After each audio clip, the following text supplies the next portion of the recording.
final piece to it. Okay, so if you go look in the driver in this class, we've got this little convenience routine for toString so that we can go get all the information out. So that solved the problem of having to dig out what's the first name, what's the last name, etc., which is what we were doing here. So toString solved the problem of getting information out, but we've essentially got the same problem when we try to put information in. We make a brand new student form here, and then we have to tell it 3 times in a row to change information on the form. And so if we add in a phone number, you're now having to talk to it 4 times in a row to change information. It would be nice in the same way that we could just talk to it once when we make the thing, supply all of the information we need at once. Okay? And so there's a technique for doing that. What we'd really like to do, and I'll do it right below here, is suppose that we wanted to make another student variable for whoever it happens to be, and we'd say equals new student. I see I still have the lag, probably due to the recording. We'd like to make a new student, and maybe what we'd like to say is, oh, that student is going to be Barney Rubble, and he's going to have an age of 37, or whatever the number happens to be. Oops, a little too old. Okay, so wouldn't that be nice? Rather than doing 3 things in a row, we'll just specify exactly the information we want on the form when we start. So it's really the combination of 3 sets in a row.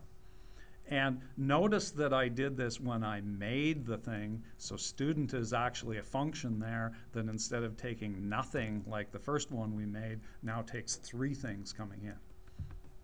So we'll go into the student class, and at the top of the file, we'll write that student function. Now that one is special because it's only used by new, when new goes and initializes the form to begin with. So it has a slightly special syntax. When you make it, you don't say, there's no return value, you don't say void, you don't say int, anything on it, but you do mention the name of the class that corresponds exactly to what new uses. So we'll say new, we'll say it's student, and it's going to take a string. And now I'm just going to do the combinations of the getters, actually, or the setters, to show you. What I'm going to do is I'm going to take this parameter from set first name and put it in there.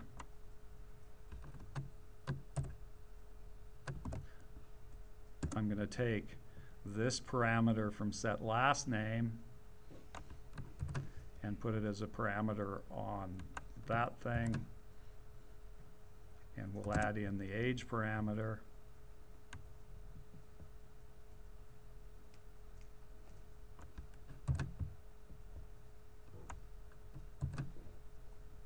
So there's all 3 of the parameters. And to show you even further that it's the combination, I'm going to take the guts of this set and stick it up there. The one line for that set, and add it to there. And the age parameter, wherever it is.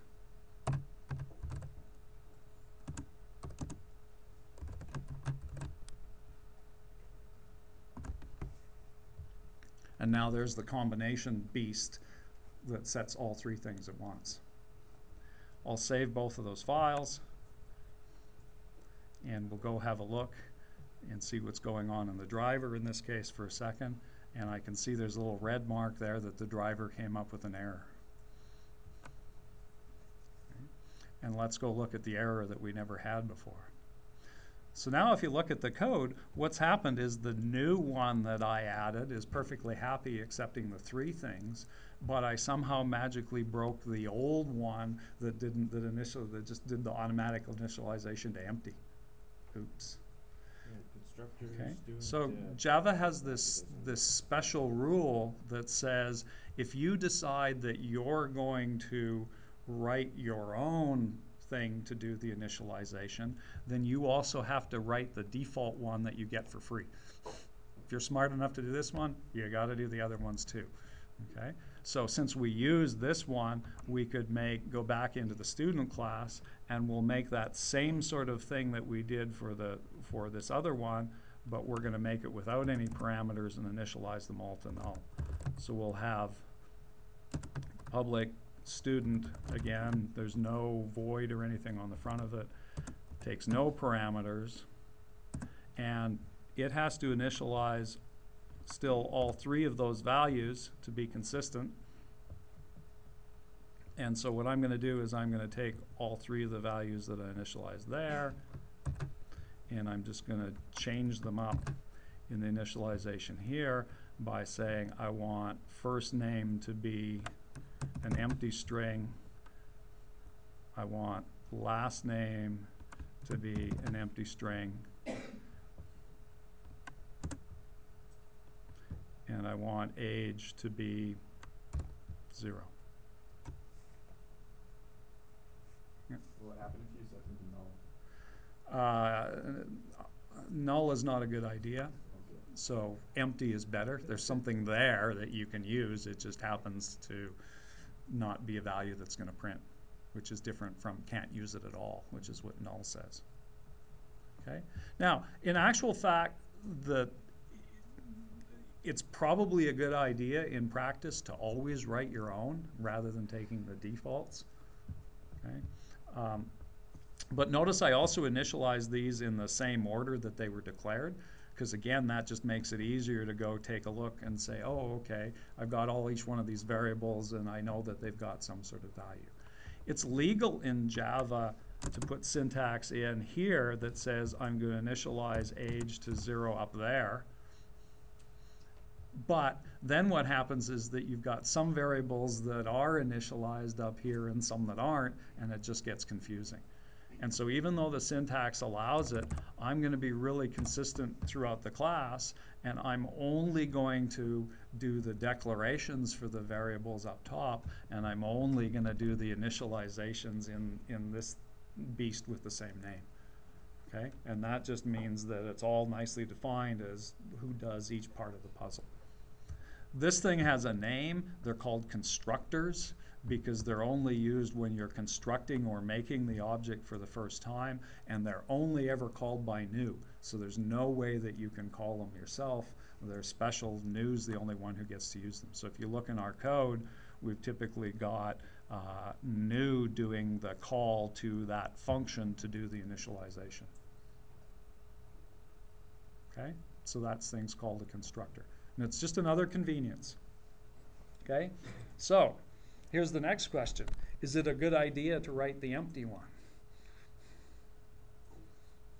Why or why not? Probably not, because I don't think it would do you that much good to have a object with absolutely nothing in it off the bat. So in a real life situation with the student thing, student walks into the class to register, I give them a form, say please fill out this form, and they fill in nothing and hand it back to me. Doesn't do me any good, right? So just like you see on a web form, you see the required fields idea, right? In a form, what you really want to do is you really want to force people to write in the required fields when they make the thing so that you know that it's got at least the minimum amount of information. Okay? And so quite often what you'll see for these things is you won't have the empty one because that lets people do bad things and not give you information. You'll typically have one like we wrote that gives you the complete information, everything you could possibly want to fill in. Okay, there's one thing that'll fill in that, and then one that supplies the minimum information, the absolute minimum required information, and then you set all of the ones that you don't know about to something valid. Sometimes you write other ones between, you know, or here's the most common ways of filling in the form, again, just to provide the convenience. You can have multiple constructors. So notice that there's the empty one, and there's also one where you can fill in the values. You can have as many of them as you want, but they have to be different somehow in their parameters so that we can tell them apart. So if you make one with string, string, integer, you can't make another one that has a different string, string, integer combination. But you can make one that goes integer, string, string, because then it's obvious that from the order of those things that they're different. Okay? But as many as you want. Okay, so that now constitutes a complete basic single class in Java to keep track of some data.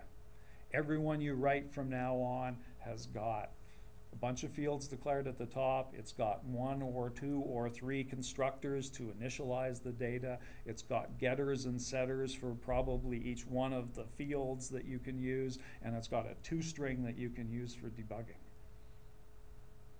Okay? And we'll write these over and over and over again. It's always the starting point for doing one. Questions about that one? Let's do another one.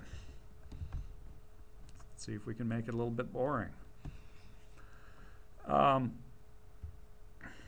Christmas season just passed, and one of the things that you see in the Christmas season is people standing out on the corners ringing bells or whatever with their donation box, where they're trying to get people to put money into the donation box for whatever charity. Okay, so we're going to write a class that represents one donation box, and then write a driver to toy with it a bit. So anytime we start something new, we'll go and we'll make a brand new Java project. If I can get there. So a new Java project to get all the libraries. You have to give the project a name. I'm going to call mine donations, which is just the folder name. Let it put all of the gunk that it needs inside the class or inside the folder. Open up your donations folder. It's empty. And to start you off, I'm going to make a new Java class, and I'm going to call it donation. Okay? So the classes that we're writing to start with are just one of. I want to make a class that represents one box. There's no idea of how do we do a bunch of them that we'll get to at some point.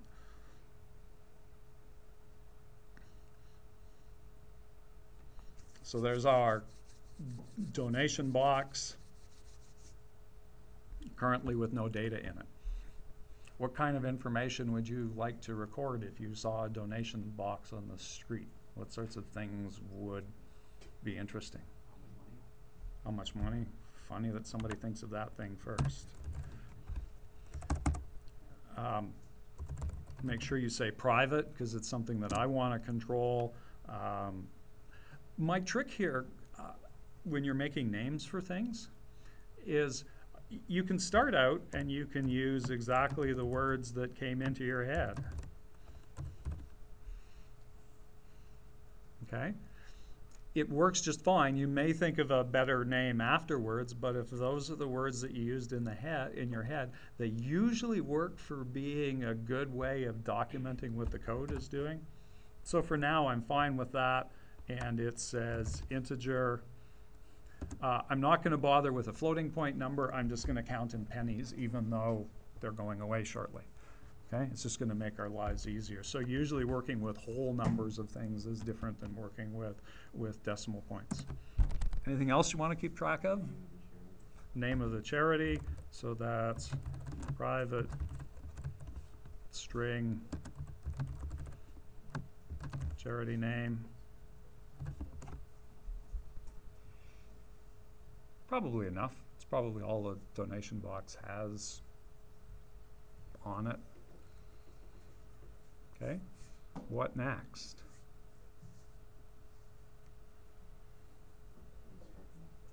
Yeah, I could write a constructor. Here's the first little trick. This donation box is an abstract thing, really. And people will very quickly, when you're writing abstract things, you start to sort of lose it. And so one of the tricks to play is to say, it's easier to deal with a concrete thing, and the concrete thing is, oh, I want to go out and make a donation box, and I just want to start using it, and if I start using it, I'll figure out what it's supposed to do.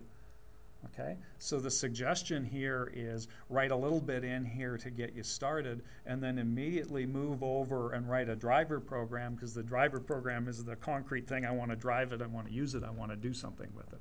And so I'm going to immediately turn around and write a Java class to deal with the driver, and so that they all don't say donation on them, I'm going to call it, or driver on them, I'm going to call it donation driver, and make sure you click the main here, because that's the thing that's going to be controlling the whole operation.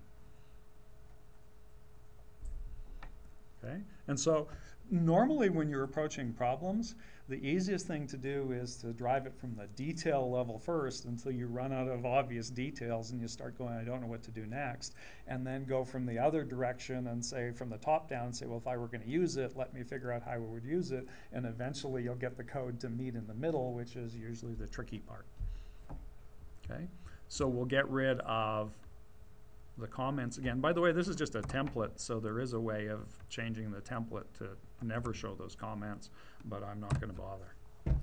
Okay, so here we are in the driver program. What do you want to do first? Create a donation box. So you have to use donation box as the variable name, or sorry, donation, I guess. I guess that's probably not the best name for it, is it? It's not really a donation, it's actually a donation box. Okay, notice what happened. I thought of, oh, okay, I'm going to get confused between the idea of putting money in versus the box that actually holds it. Here's the next IDE trick. If you go to the file browser portion here, you can go to click on the donation class, and you can right mouse click, and in a slightly sneaky place under all of these menu items, there's one with this silly name refactor, and under refactor there's this option called rename. And refactor rename is going to be your friend anytime you want to change a variable name to something better, or okay, usually better or smaller or more specific. That's the thing to use. Okay, so you click on refactor rename, and it'll give you the opportunity to change the name of the class. And so I'm going to change it from donation to donation box and say finish. And refactor is actually pretty smart, which is why it's a menu item. And so if we look, we'll see that not only is it going to succeed in changing the file name, but it will also, inside the class, change the class name in the code. Okay, and so it's smart enough. Notice there's donation box now there, so it changed it in 2 places. Okay, so you no longer have to go running through your code every time you change a variable and go, oh, I changed it here, I got to change it here, here, and here. Double click on it or run refactor rename, and you can change it in a whole bunch of places at once. That applies to things like functions. If you change the name of a function, it'll not only change the function name, but it'll change anybody who calls it across multiple files, across all sorts of weird stuff. So refactor name is always going to be your friend. So now we can go back to the driver. And now that we know what type of thing we're actually dealing with, we'll call it a donation box. Have to pick a name for the variable. Whose? I want to pick a real, sort of a little bit of a real name here, but I'm a really bad typist and this thing is lagging. So I'm going to call it short Sally for Salvation Army, Sally Ann. And we always have to make a brand new box to start with, so I'm going to make a new donation box. Oop, without the S.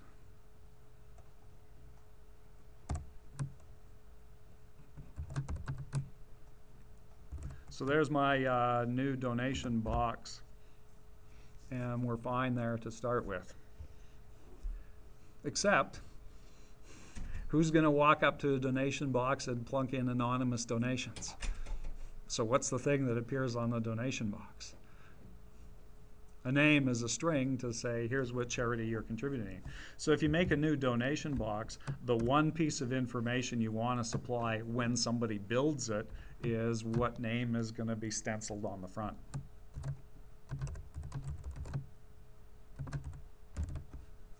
Okay, so there's this idea that that gives you a clue about how you want the thing to behave.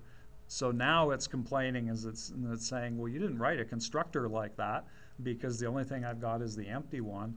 So now is the opportunity to go back to donation box because you know what information you should supply to initialize it. So now we can write the donation box constructor as something that's public, has the same name as the class.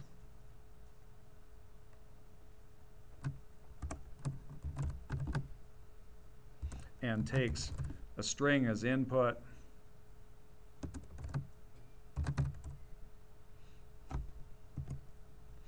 And there's a name that's coming in. Should spell donation box properly.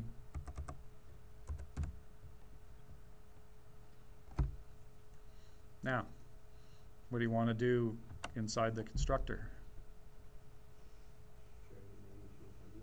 Copy that in name variable and you want to put it into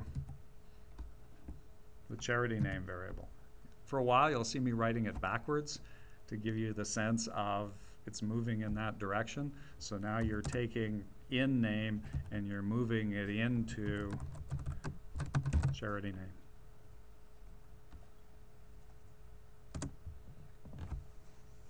Is the constructor complete? Any other variables you want to initialize? Money to zero. Yeah, there's two variables at the top, so if we're being consistent, we should initialize both variables just to make it clear what value it has. So money gets initialized to 0, and again, to be consistent, I'm going to do that declaration up at the top, or I'm going to do the initialization in the same order as the declarations.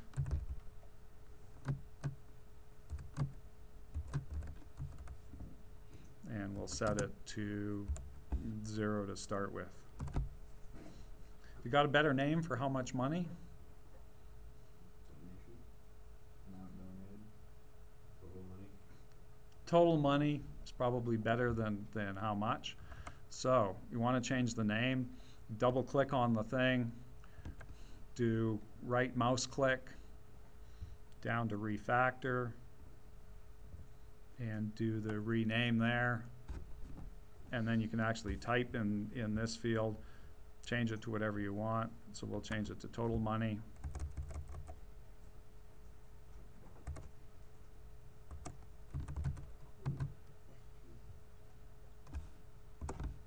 And notice that it's, if I can type it properly, it's changing all of them at once. Hit the enter key, and there's the change. Okay? That's a really good skill. And the reason it's a good skill to learn that right away is not only for yourself, you can convert those big long names that were in your head into something that's a little more reasonable, but it's also great when other people give you code with really, really bad names in it. Because what you can do is you can take their code, and every time you're puzzling out and going, oh yeah, they used X there, but what they really mean is this, you can convert all of their code with refactor to be better names to help you understand the puzzle of what their code is trying to do, because usually the names make the difference. Okay, so there's our donation box. It's at least to the point where we can create it now. What would you like to do next? Go back to the driver. What's going to happen once the box is created and out on the street? Someone's going to make a donation. So basically that means someone's going to walk up to the Sally Ann box and think of this inanimate object as being a person, and they're going to say, hey, I want to do something. Donate. There's a good word.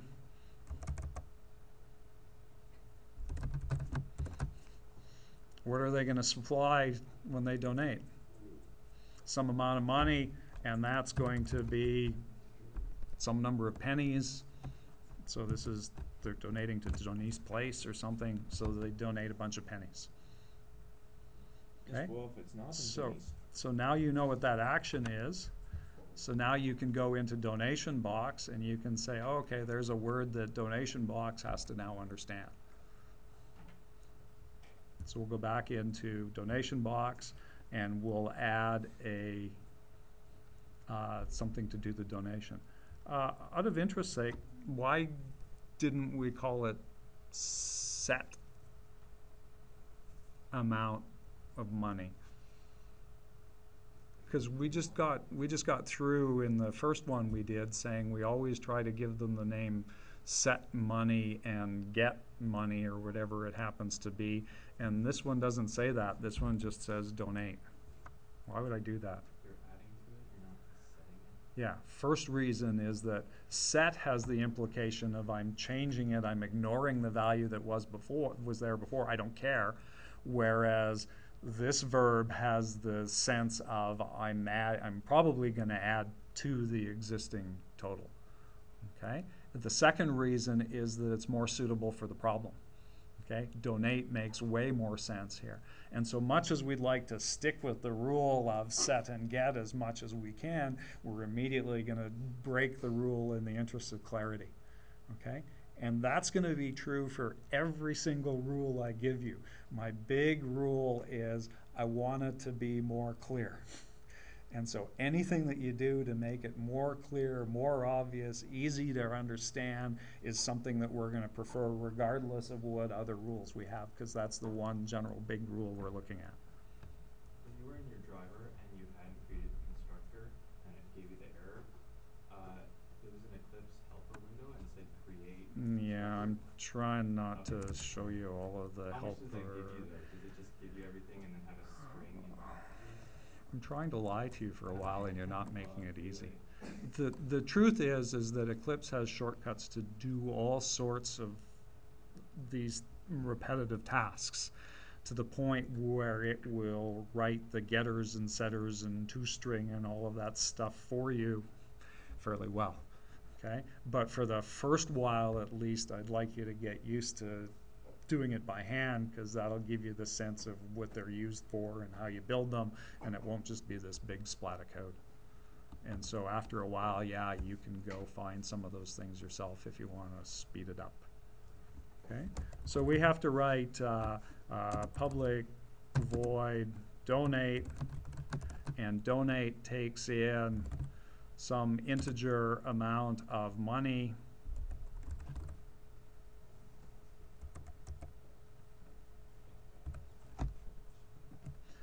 And what should it do with the money coming in? So total money, and we'll use plus equals as in add to what's already there.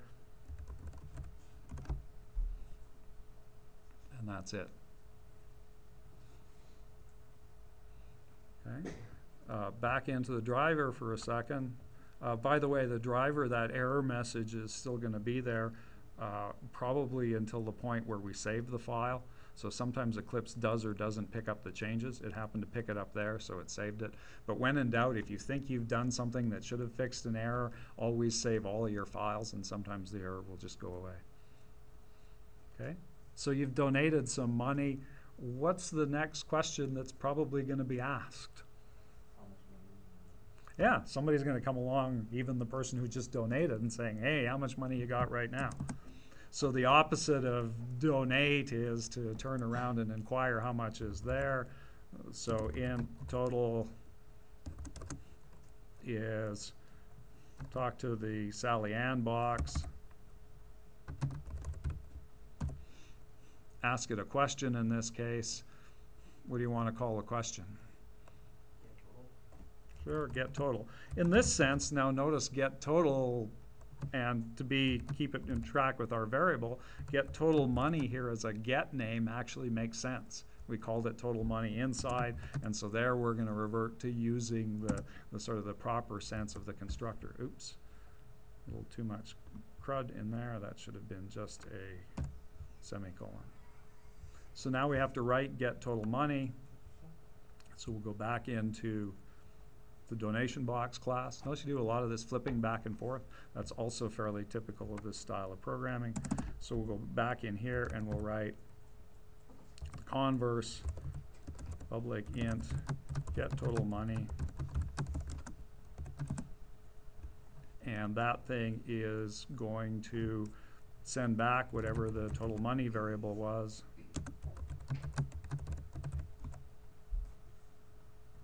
And there's the getter. Okay?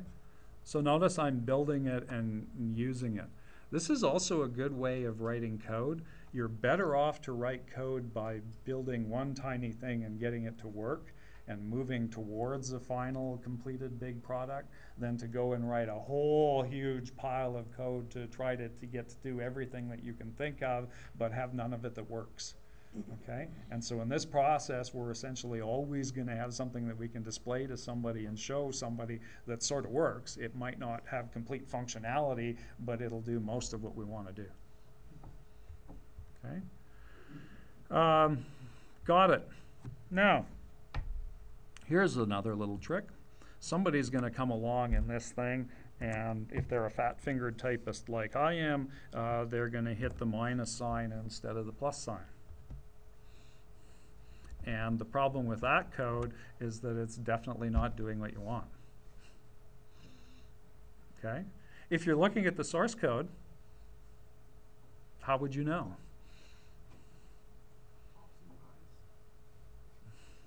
There's nothing that immediately gives it away, right? But watch this little trick here. See that word there? The problem is that word money isn't specific enough. And if we're a little bit more specific, it might be a little more obvious. So I'm going to go into refactor, and I'm going to change the name of that thing just slightly. And instead of calling it money,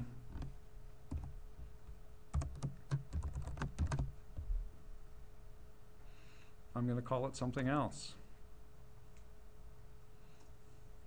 Now what happens when you read the code?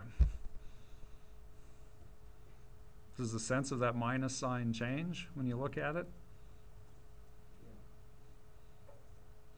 Okay, now somebody looks at that code and the immediate reaction is, well, hold it here, you're saying more money, but you're subtracting. So now there's a disconnect between the word and the operation, and now it's likely that somebody's going to take a second look at it and go, oh, it's wrong.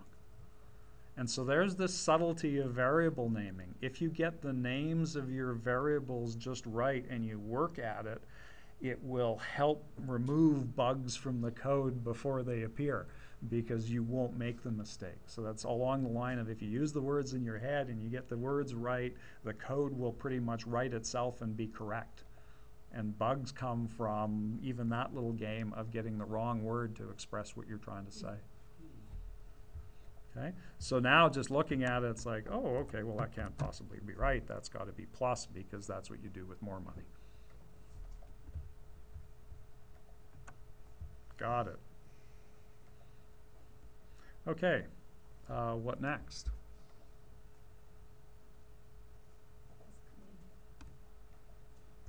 You could ask the name of the thing. So there's an obvious getter here, which we don't necessarily even need to test. Somebody might come along and say, tell me what charity that I'm donating to.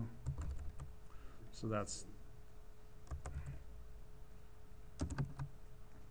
so we'll call that get charity name, which reads pretty much like we'd like it to. And that's just going to send back the name. Slowly.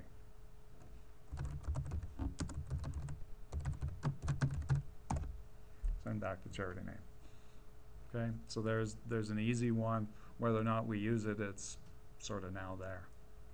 How about writing set charity name?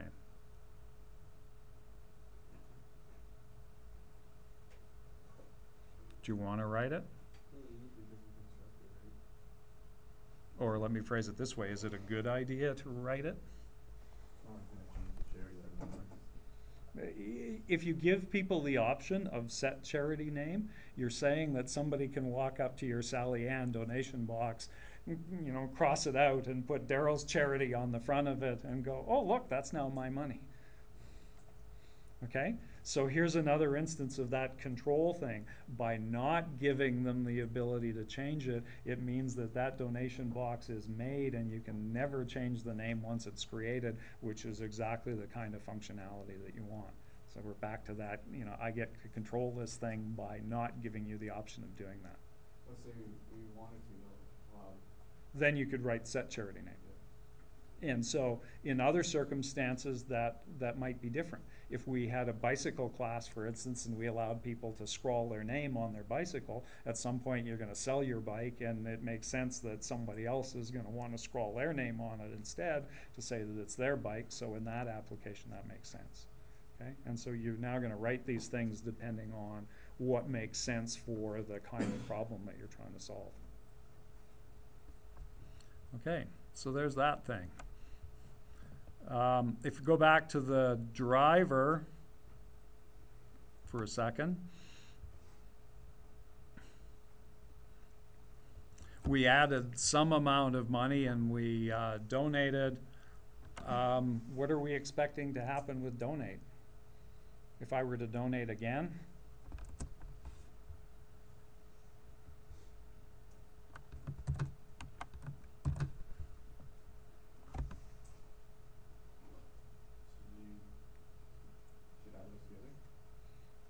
Meaning if I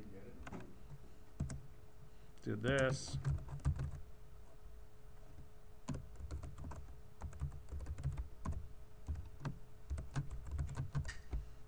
if I were to print out the total, what should that number be? Okay.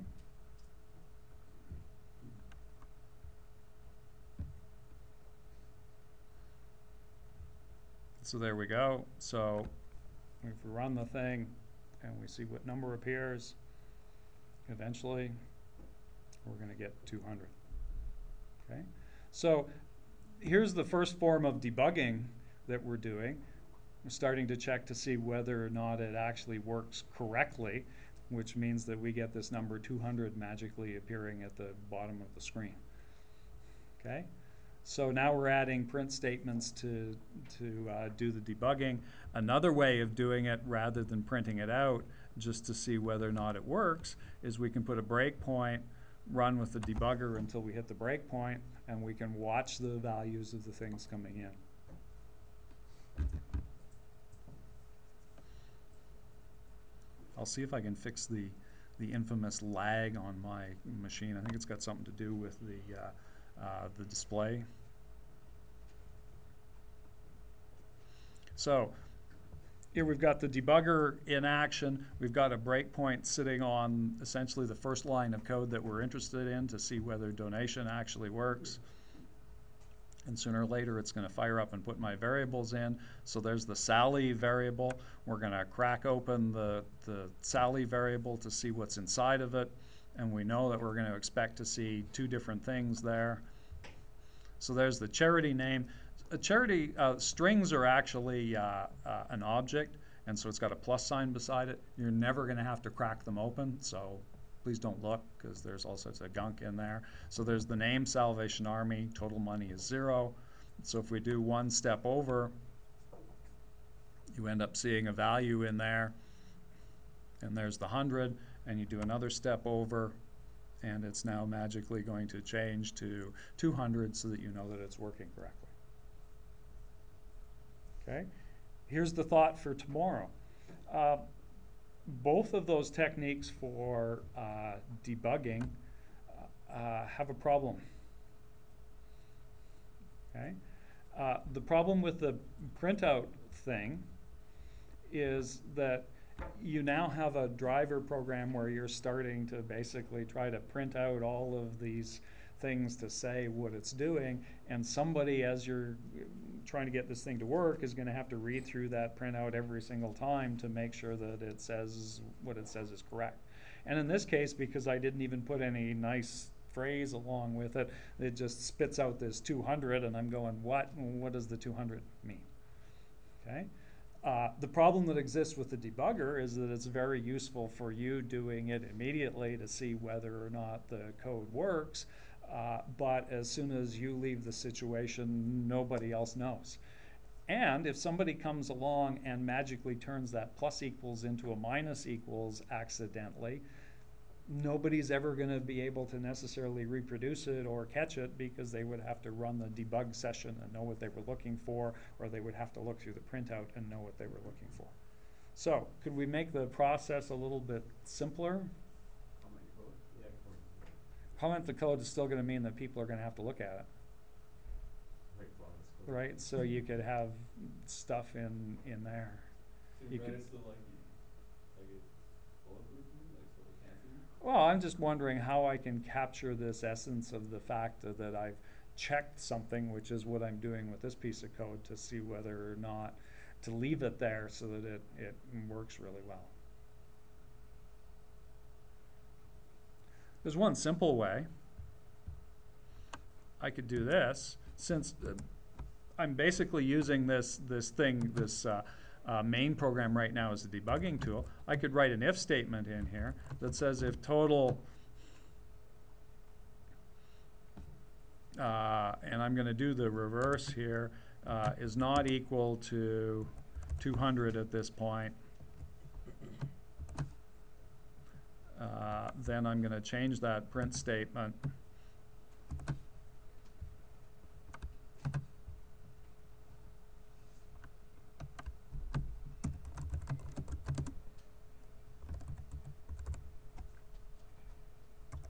Spelling correct properly. How about just wrong?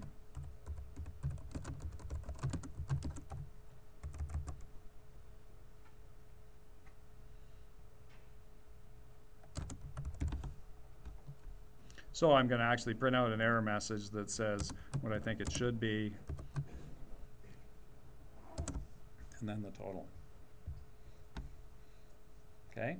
So now, instead of me doing the work of reading through the printout to see whether or not it generated the correct thing, I've got the main program acting as basically a debugging tool to say, hey, look, this is what I think the total should be at this point. And notice that the other thing I did is I didn't splat out things that were right, I only splatted out things that were wrong by writing the if statement to say if it's not what I expect, then print out an error. Because now that means all that I have to do at 3 o'clock in the morning when I'm trying to get Pfeiffer's assignment done is I just have to press the button on the main program and run it, and as long as it doesn't produce any output, then I know that it's doing what I expect, and the instant it produces some error message, I go, oh, okay, now I got to go fix that particular problem. Okay? And so now we're going to get a sense of having two different main programs. We're going to write a main program that's just in charge of doing a lot of the debugging for us and keeping track of the debugging, and you can have a separate main program that's actually how I would really use the thing. In this class, we're not going to write a lot of main programs to actually use the thing. We're going to write a lot of programs and then write a lot of tests to make sure that the stuff that we're writing at a lower level works. Okay? In the next class, we're actually going to come up with a more sophisticated way of doing the same style of error checking, something that's known in the business as a unit test, which is an even better way. And so that's what we'll do tomorrow. And I'll have this code posted online in the next couple hours for you. You're going to be in the lab at 4:30? I'm going to be in the lab at whatever time it's